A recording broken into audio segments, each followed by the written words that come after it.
आज के आर्टिकल में हम आरबीआई का इनकम एक्सपेंडिचर और जो सरप्लस ट्रांसफर गवर्नमेंट को करता है उससे क्या इंप्लीकेशन है वो देखते हैं। आर्टिकल बिजनेस लाइन का है, टाइटल है monetary implications of RBI surplus transfer.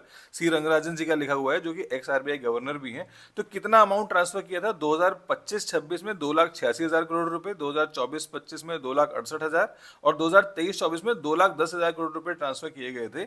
अब देखिए सरप्लस होता क्या है, किसी भी कंपनी के प्रॉफिट की तरह ये आरबीआई जो भी प्रॉफिट कमाता है अपनी इनकम में से एक्सपेंडिचर निकाल के उसे हम सरप्लस कहते हैं। तो सबसे पहले इनकम देखते हैं। 4.27 लाख करोड़ रुपए की इनकम हुई थी।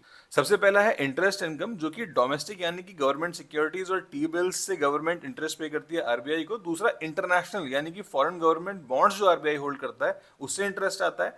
फिर फॉरेन एक्सचेंज के ऑपरेशंस आरबीआई करता है। बैंक्स आरबीआई को इंटरेस्ट पे करते हैं रेपो और एमएसएफ फैसिलिटीज में। गवर्नमेंट डेट्स जो आरबीआई मैनेज करता है उसका फीस चार्ज करता है गवर्नमेंट से। और गोल्ड रिजर्व्स की वैल्यू अगर अप्रिशिएट होती है। एक और इनकम सोर्स है आरबीआई का सीनियोरेज यानी कि जो नोट प्रिंट आरबीआई करता है उसकी फेस वैल्यू, मान लीजिए 500 रुपए का नोट है, उसमें जो भी कॉस्ट ऑफ प्रिंटिंग निकल गया वो वैल्यू आरबीआई की इनकम में ऐड हो जाती है।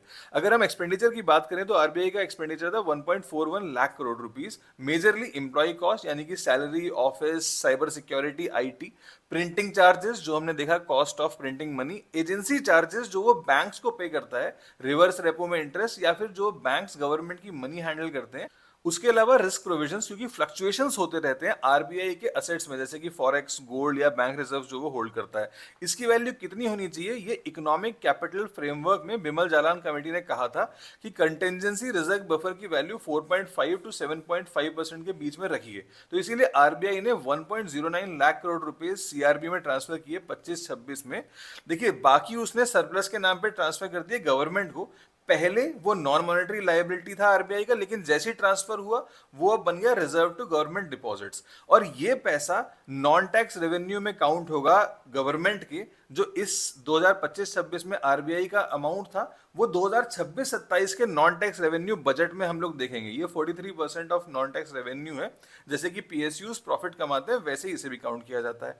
अब जो ये रिजर्व मनी जैसी गवर्नमेंट को ट्रांसफर की जाएगी तुरंत गवर्नमेंट पब्लिक एक्सपेंडिचर में इनको खर्च करेगी, रोड्स बनाएगी, हाईवे बनाएगी, डैम्स बनाएगी और वही बैंक्स को वो ट्रांसफर करती चली जाएगी।